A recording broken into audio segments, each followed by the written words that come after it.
Welcome, everyone. I'm Laura DeFranco, the CEO of Brave Healer Productions, where we publish world-changing wellness books with a mission to wake the world up to what's possible for healing. And here today to help me with that mission are some of the amazing authors of a new book that we have coming out called Shamanic Breathwork, The Nature of Change. And before I introduce you to these lovely ladies today, I want to say a huge thank you to Star Wolf. Star, we wouldn't be here without you. Thank you so much for getting this stellar group of master teachers together. This book is alive with an energy. Y'all just wait. It is really, really amazing. And you're about to hear why. So Freyiia Milléh is a successful spiritual teacher, guide, and shadow facilitator in Denmark. I have Mar Guerrero with me. She's an interpreter of the cosmic and natural symbols to encourage the soul of her clients to remember their sacred work and their creative power to give birth to books, artistic projects, and businesses.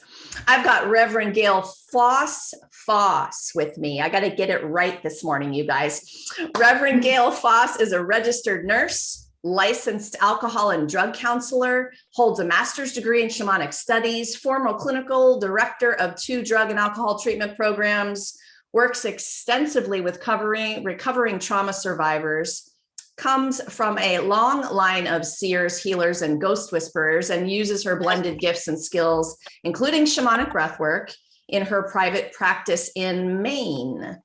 And Mariko Heart Wolf is a Shamanic Breathwork Master Facilitator, student of love, life, nature, and spirit, dedicated to the soul's journey of awakening truth, higher consciousness, peace within, and peace upon the planet. You guys, if you don't already feel the power that I have with these ladies in this Zoom room, I'm not sure how I'm going to convince you. Freyiia, you're going to start this party off. So tell us about the amazing chapter that you wrote. Yes, I would love to. I wrote a chapter and it's number 14. That's pretty funny because my number is 14 and I have birthday on the 14th and everybody's 14 is my world. But I wrote this chapter about a journey into the great mystery leading through the portal of death. And you know, when I was invited to do this chapter, I had no doubt that this was it, because it's about, you know, I lost my father in 2018, and it's been a long journey. It is when we lose one of our parents, I think. But he came to me, and this journey it's a breathwork journey where he came and he was my guide for the first time. And I have had so many profound journeys with shamanic breathwork. This one was just like, it was just more, it was deeper, it was profound in a way I have never experienced before.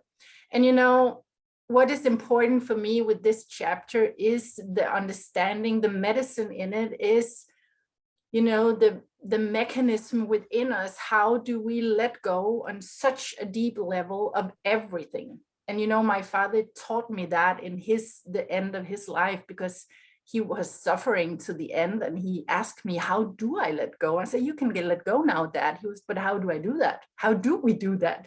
And that's what a lot of my work is always circling around with my clients. It's that mechanism to the end where we can, you know, completely surrender, detaching from everything, every control, everything we are like hooked into. And that's what I'm trying to describe in this chapter, with a personal deep story, and then with a guided, some little guided thing you can do. And then on my website, you can go and hear me guide like a deep inner journey into the portal of death.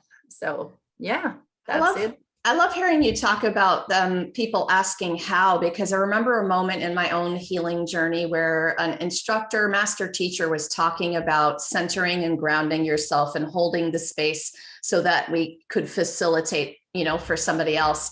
And I was sitting there in my chair thinking, how? But tell me how, you know, and it's the same thing as you were talking about. And it's not an easy task to teach how, and especially in the words of a book. So I have to thank all of you for doing that so brilliantly. That's a master teacher right there. And an amazing writer too can do that in a way to give the reader an experience. So Freyiia, the how, I mean, if you were going to give your first, just one small way that you help people detach, what would that one thing be? I think the first one thing is to find out where you have your resistance, because if we don't have any resistance, we can easily let go. It's about, where do I have my resistance? What is it that I resist so much that I don't know? Because often it is shadow work, it is blind spots, it is inner child work, it is deep fear that we don't even know we have, that we are like attached to something that is in the subconscious. And that's what we have to find our way into, to find out, where am I hooked, so I can detach and then let go. Because the letting go is not difficult. It's like life itself. That's what life does for us all the time. You know, the cycles, and the autumn shows us, nature shows us all the way around all the time how we have these cycles. And we are like, in my opinion, we are designed from nature to just do this, but it is our own mind that are like hooking and attaching and, you know, making it difficult for ourselves to just follow along this natural cycle. Thank you, Freyiia. All right, you guys, you heard her one thing, right? It's having the awareness of the resistance. And everybody is going to be sharing awareness tools today. I want you to really listen to those nuggets, because awareness is everything. Awareness will get you anywhere you want to go if you're willing to be a warrior and go there, right? Thank you so much, Freyiia. Mar, your turn. Tell us about your amazing chapter. So my chapter is called The Alchemy of Frustration and Solitude.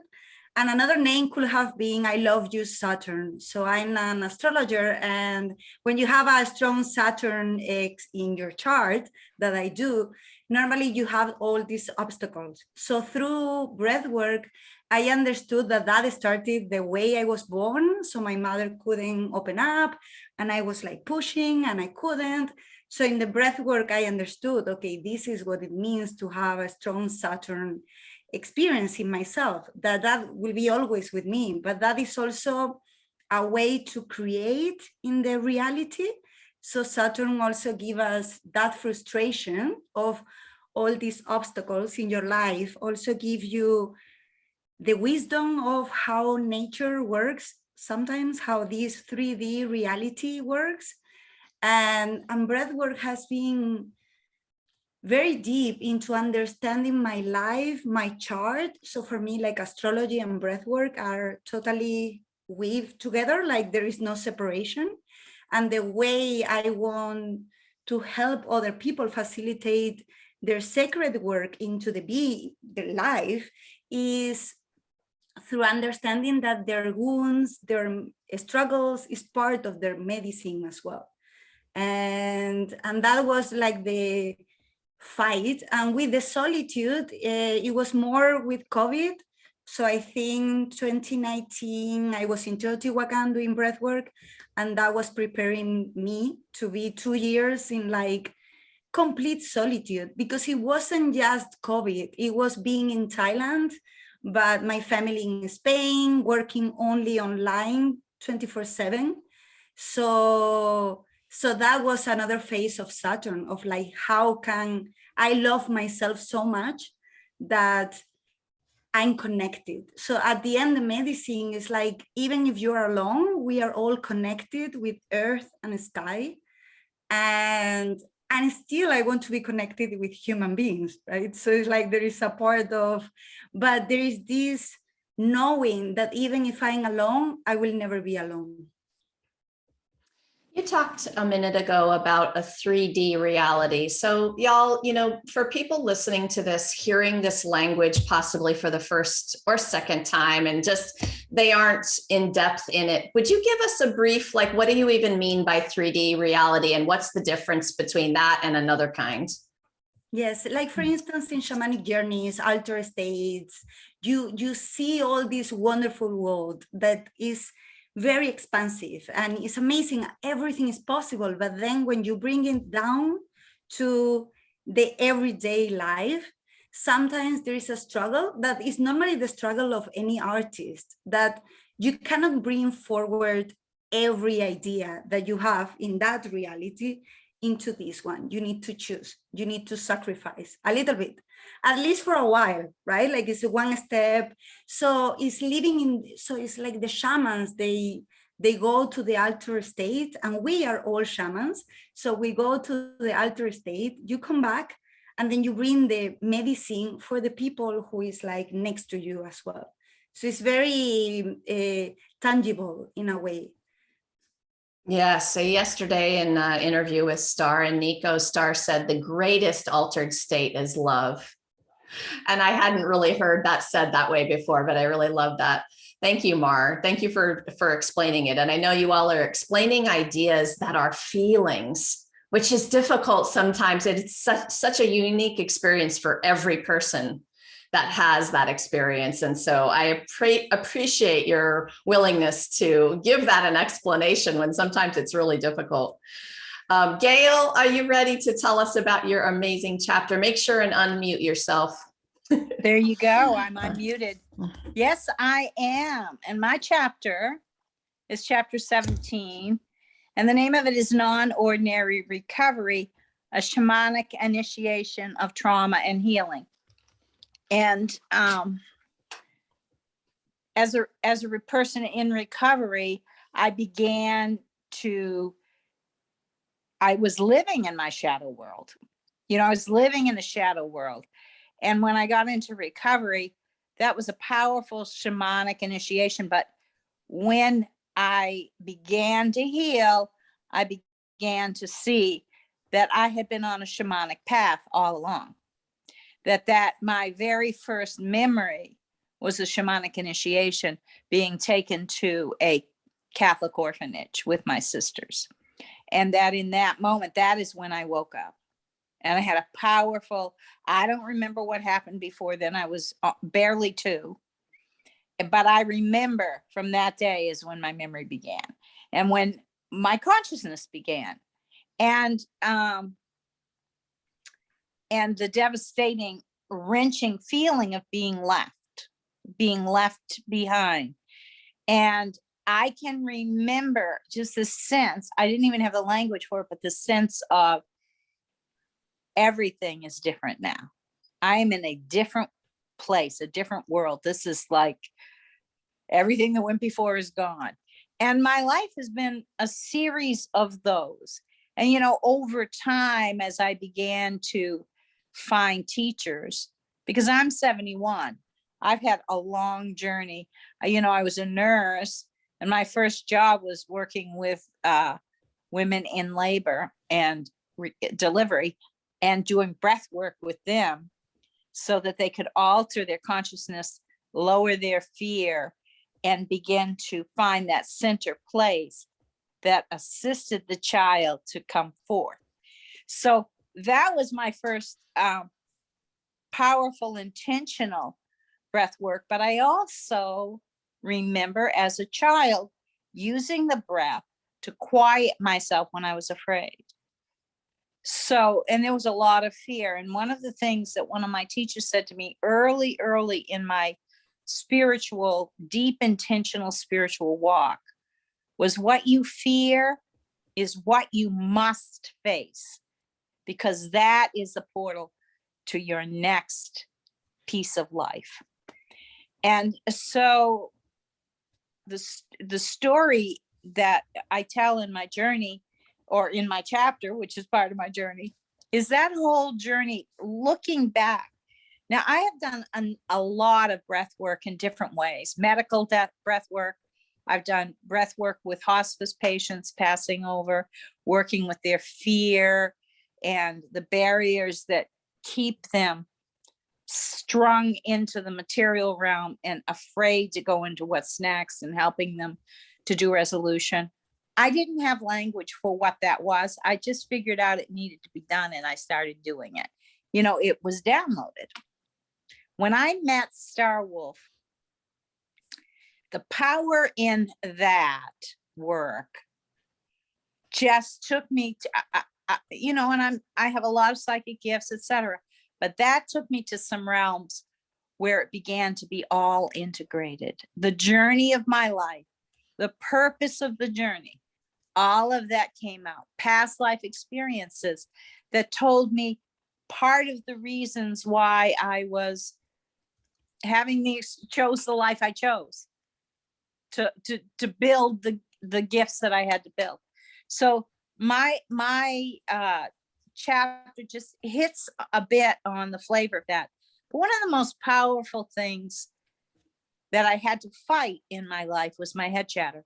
So I begin with that, and that's the gift that I give, is how to challenge that head chatter, which is false information that appears real and that terrifies us from going forward.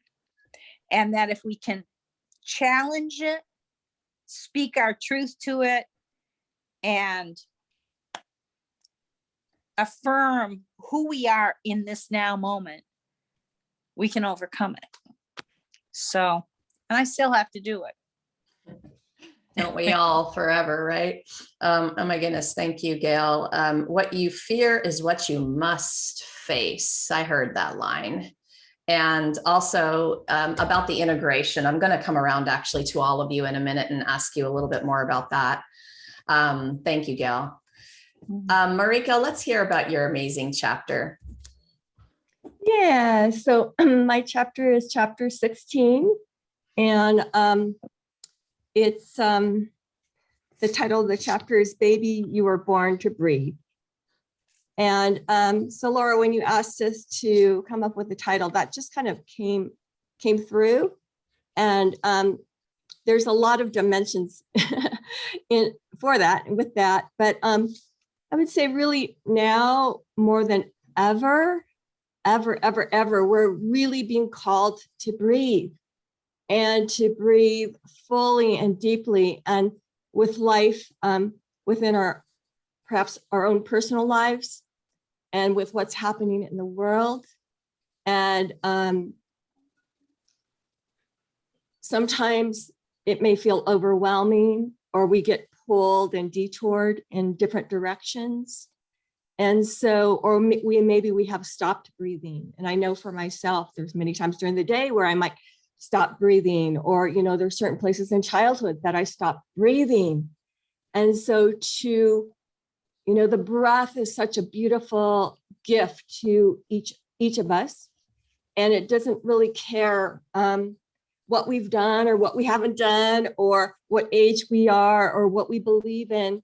It is an amazing gift from the universe, from the divine, from the mystery, to be connected back into the awareness of who we are, to breathe into what is and what's true, and to see what's so, and to move through, whether it's the resistances.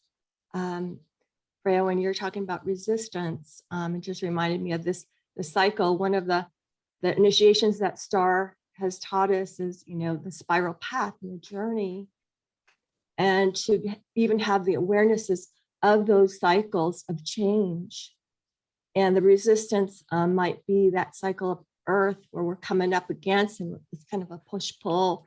We know we have to go forward, but we don't know what's next. And to be able to just say, oh, that is a cycle, and to breathe with that and into it, and allow for whatever it is.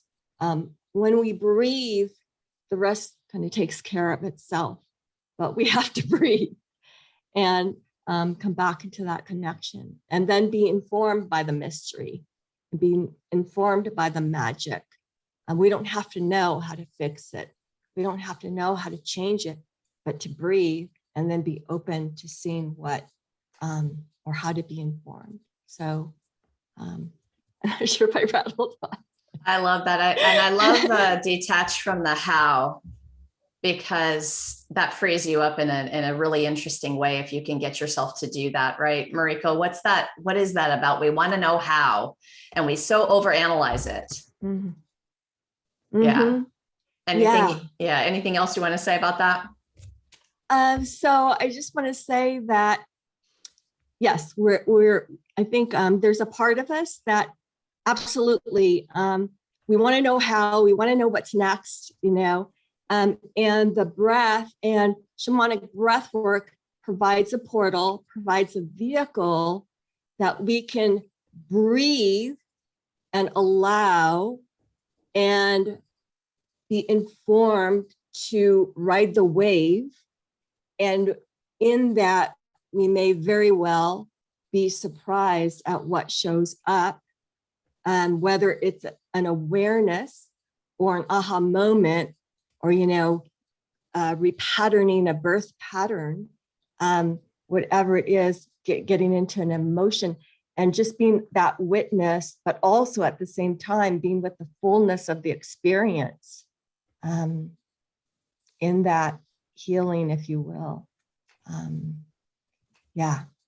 I love hearing all of you talk about this and what you do. And I wanted to just say a quick thank you, not just for saying yes to this project, but for stepping up as trailblazers to talk about your own personal journeys. And you're all very vulnerable and courageous in your chapters and share that piece of your lives with the reader, but then you're stepping up with your master tools.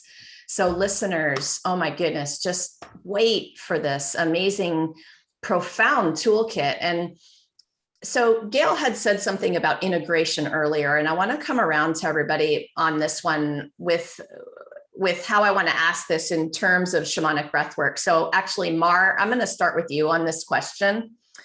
There are a lot of kinds of breathwork, and I've dabbled with many. But my feeling about shamanic breathwork is that a piece of it anyway is of the profoundness of it is the integration. And if you have a modality, but you're not integrating, there can be a problem with that, right? So talk to me about why shamanic breathwork. Mm-hmm. I think for me, the main thing is that it's a ceremony. So the whole work is sacred. So it's not only in other types, it's more like you are going to a clinic and you are being fixed, and or can be. I think breathwork in general is profound no matter how you do it. But with the shamanic, there is all this ancient knowledge that is part of it, and a spirit is included, and the surrender, and it's sacred. And then the integration becomes like art, and then it took me the last retreat, it took me a month to integrate. And I think I'm still integrating from 2019. So you get so much that is your lifetime to untangle. So you get a tribe as well, like this, and we co-create together, so that sacredness and the soul of the work, I think, is what make it shamanic.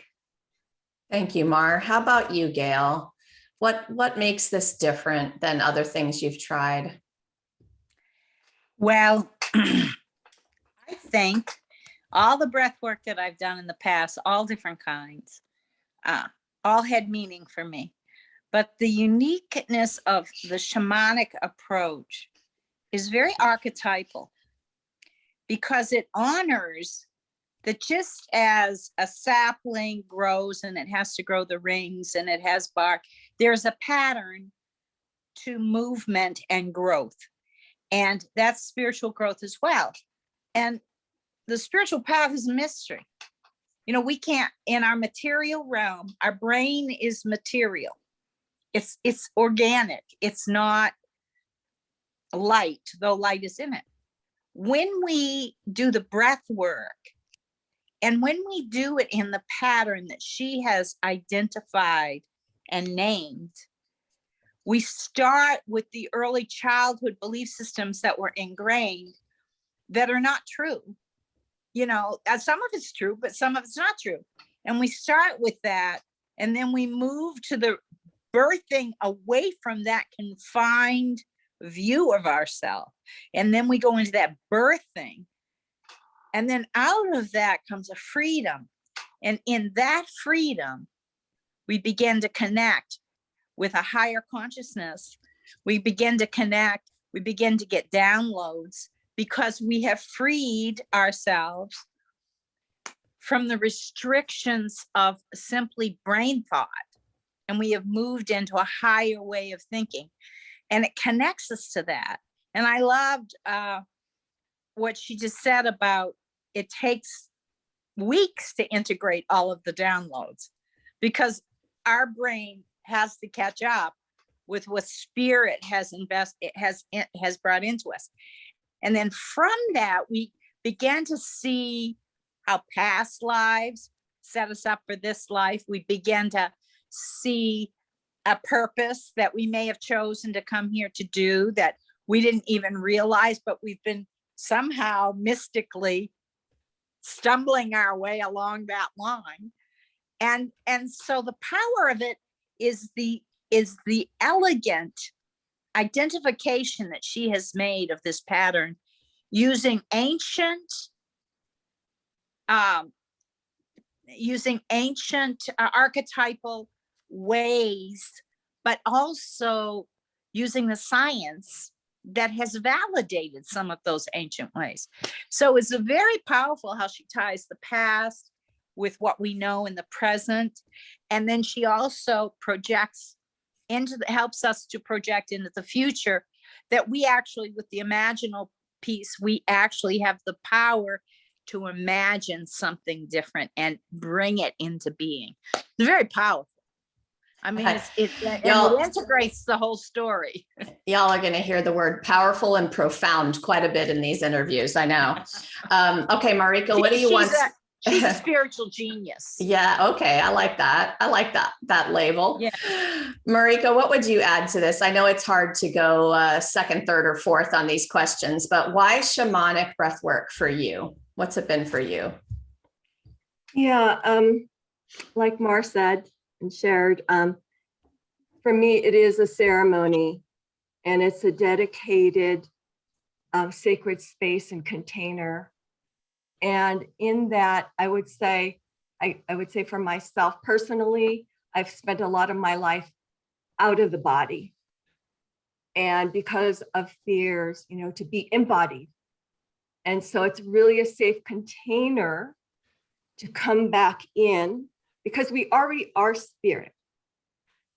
And sometimes it may give us that fuller realization of that, but also integrating back into the body, feeling deeply and not just loving those parts that feel lovable, but to go into those dark spaces. And when I say dark, not negative, dark, but those places that perhaps were separated out because those places in us did not feel safe to come back home. And so it's like a soul return of integration, of bringing back all of those parts and loving and embracing and acknowledging and honoring those parts, bringing them back together. As Star, shares so often is like spirit, and we are human beings, and to be humane, to ourselves, and love all of those parts. And when we're humane to ourselves, fully in that wholeness and totality, we can be humane to the world. That's the expression naturally into the world around us, so that's like the integration of all of those parts rather than just kind of keeping hold of certain identities that we feel that are okay to show the world or, to have, and to go beyond the masks and the stories and the images that are safe to express, but really to be at home within ourselves and to be accepting and allowing of all of those parts and safe within our own bodies. So that feels like an integration. Thank you, Mariko.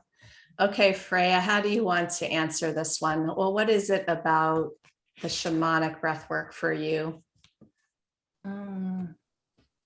You know, I have guided a lot of ceremonies, and I see this, it's so clearly that we experience it so differently. Someone is experiencing shamanic breathwork very physical. It's very physical experience. For others, it's like just taking off into some kind of space journey. And, you know, it's so different how we function within our own system. But I experienced for me that I have been searching, I have been studying, I have taken all these educations, I have met all these teachers, you know, but when I met this tool, it was like, I just found a way to move behind everything that I have tried to figure out in my mind. I just bypassed it all and I was just sent right through it. And often I experienced that the first journeys most people have are very physical, because we have to meet those layers in ourselves first, where we have to, you know,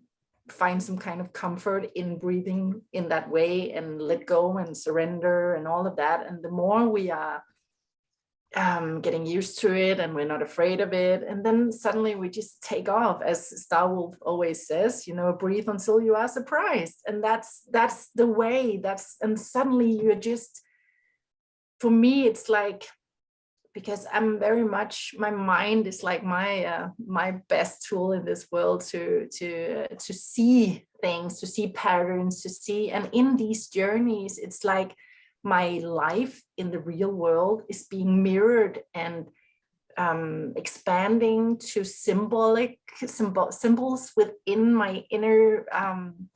So when I come out of that and I move back into my real world and my everyday life, then suddenly I can do stuff differently that I have tried to do differently for years. But because of this journey, something just clicked, and now I can see it from another perspective. And suddenly I can just, you know, integrate a higher understanding of myself and my patterns and my fear and my struggle and my, you know, everything, my story, everything I am.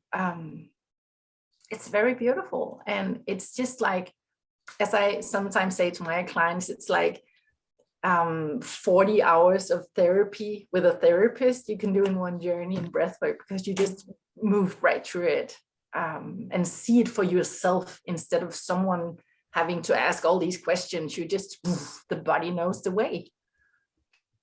That's a powerful statement.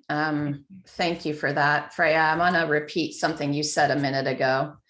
When I met this tool, I found a way behind everything I was trying to figure out before. I love that quote. Yeah.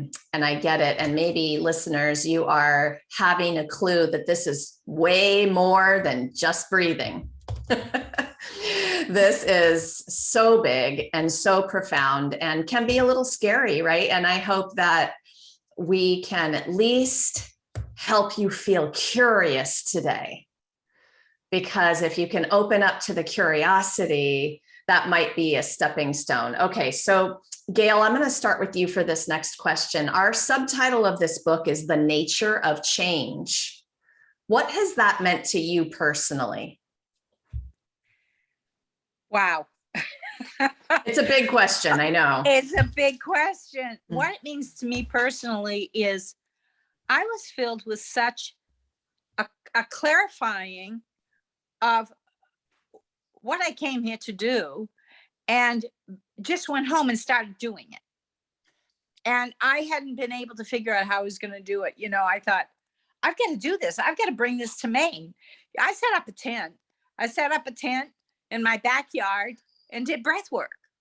You know, so I mean, it's like, whoo, you know, it's a wash.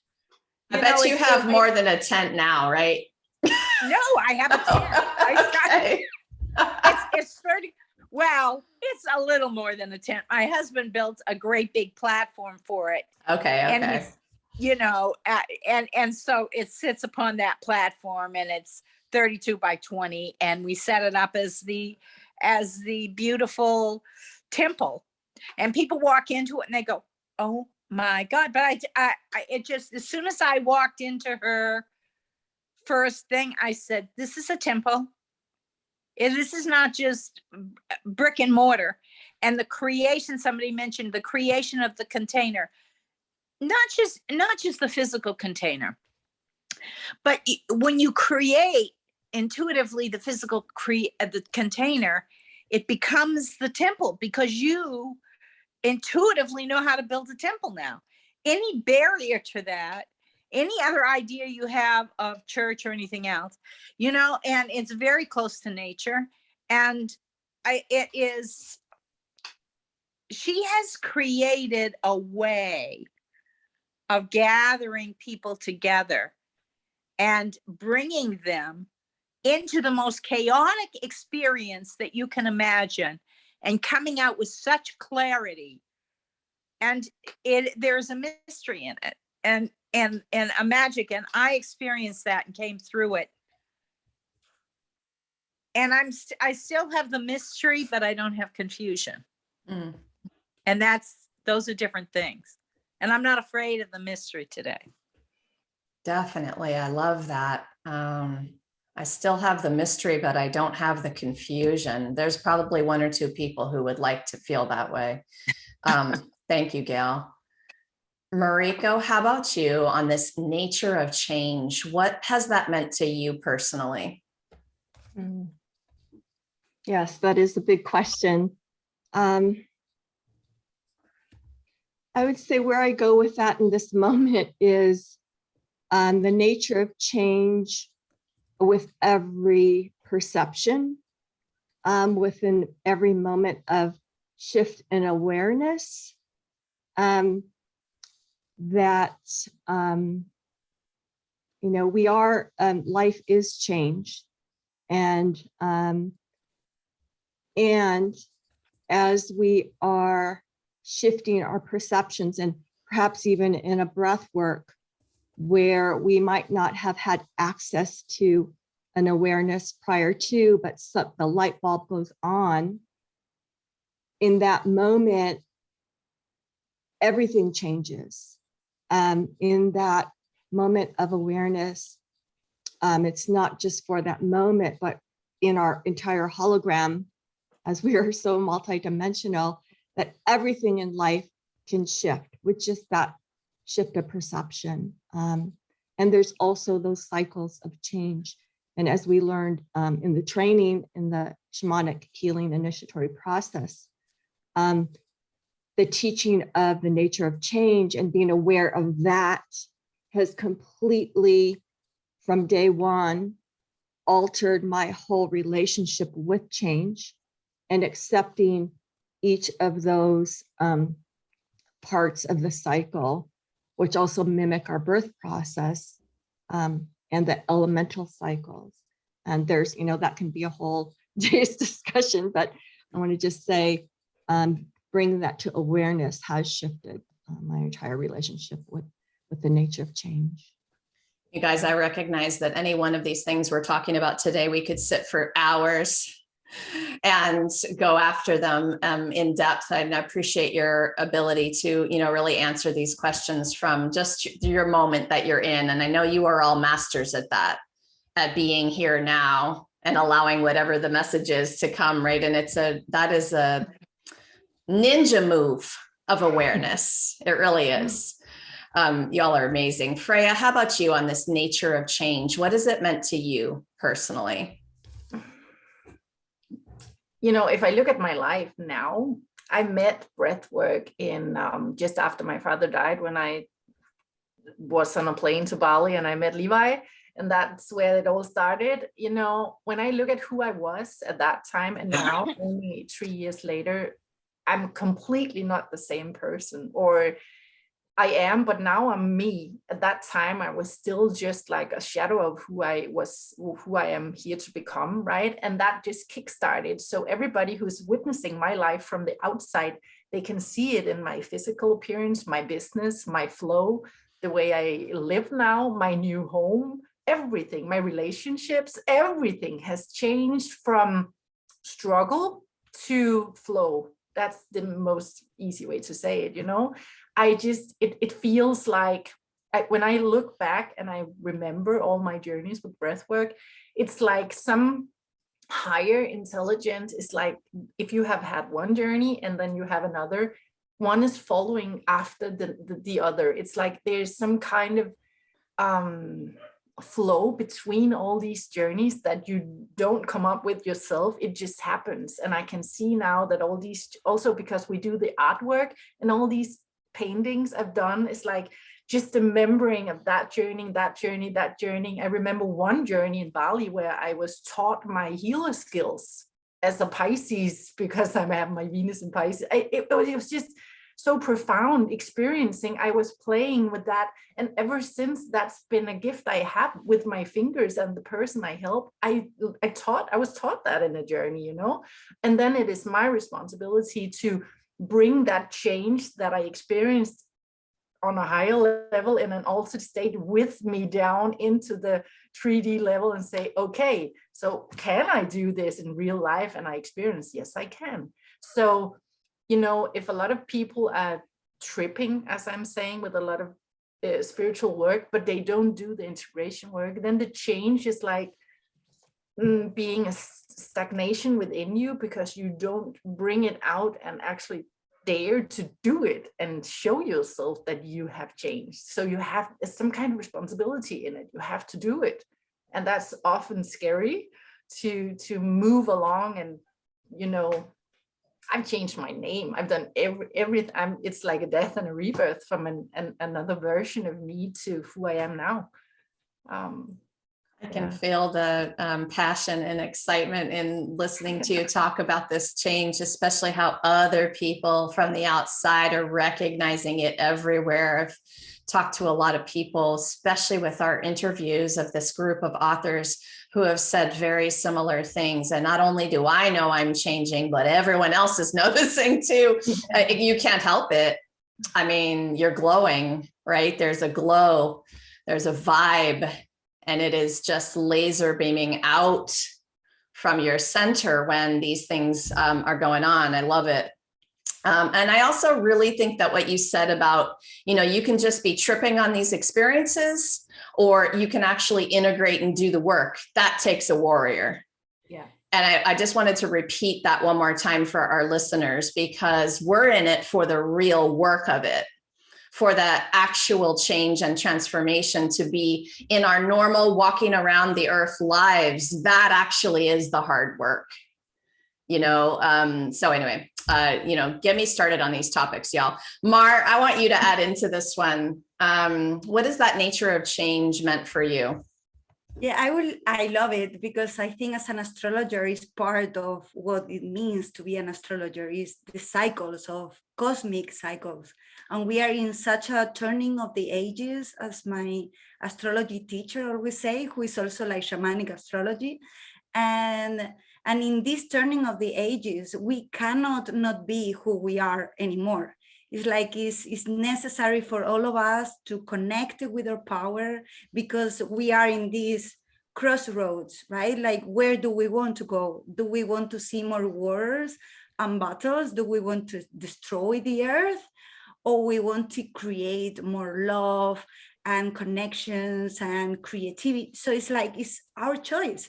So astrologically, for me, is change is everything. When you have any transits of any planet, there is an invitation, an initiation, but what do you do with that? Do you surrender to that? So it depends. There is always an invitation, and for each of us is different. So we are different, and what works for one person maybe doesn't work for another one. And breath work brings that into the surface. It's like, what is your gift that you giving that into the world makes you, and your soul vibrates and you get all this vitality. And sometimes it's not easy, as I was saying, with my strong Saturn, for me, sometimes it's not flowing, but it's still a pleasure in the hard work. Like that for me is like, you do the work, but you have a pleasure in doing it. And then you also flow.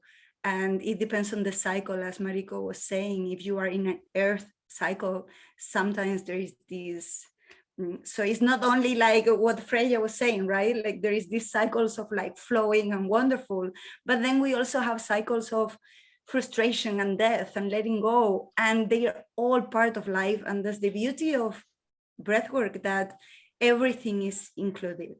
The light, the dark, no difference. Star Wolf always says that. So for me, that is change. Thank you, Mar.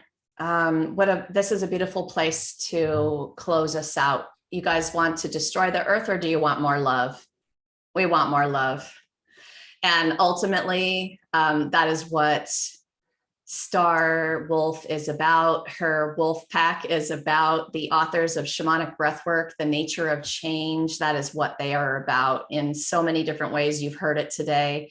Authors, thank you so much for what you do in the world and for being here today to share it with everybody. Laura, Yes. can I just add one little piece? Quickly. About the nature of change and integration. What I found with shamanic breathwork and the distinct difference that it's made is that what happens on the breathwork floor in the experience, because it's such a direct experience, that it naturally integrates into one's life.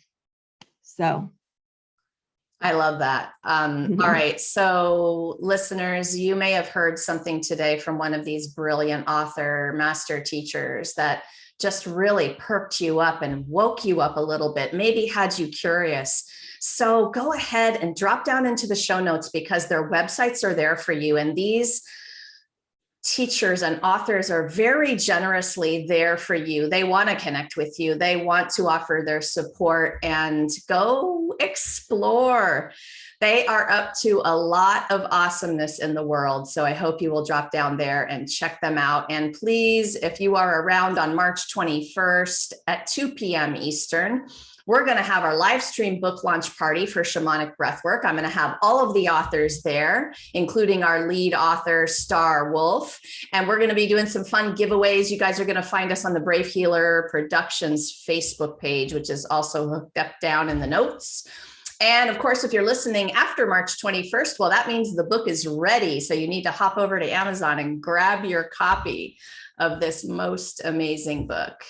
Lastly, today, everybody, remember, your words change the world when you're brave enough to share them. So it's time to be brave. See you next time, everyone. Thank you. Thank you, Laura.